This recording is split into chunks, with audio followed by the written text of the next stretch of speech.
Hi, Brian here, Cars Tilsonburg, back with an update on our 67 Chevelle project. You see it for me here. We've got the body separated from the frame, cleaned the frame down so we can get it ready, send it off for sandblast.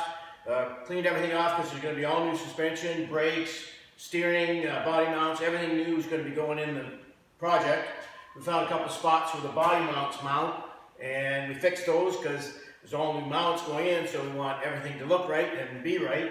We looked at the body. Once we got the body apart, we looked at the floor pan and the trunk, and there was some past repairs that somebody had done.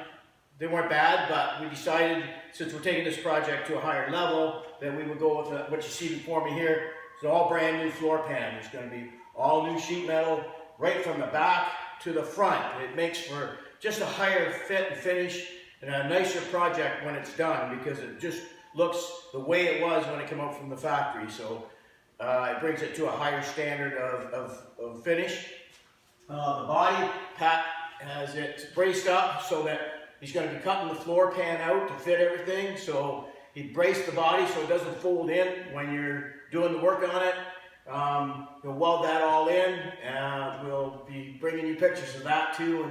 And I'm going to have some pictures on him where we did some repairs so you can see some close-up pictures. But meantime, we're going to be sending this out to the sandblaster, get it done, all nice new black paint, and Pat and Brandon will be working on the body, and they'll be putting the whole new floor in. So we'll keep you up to date, and thanks again for listening.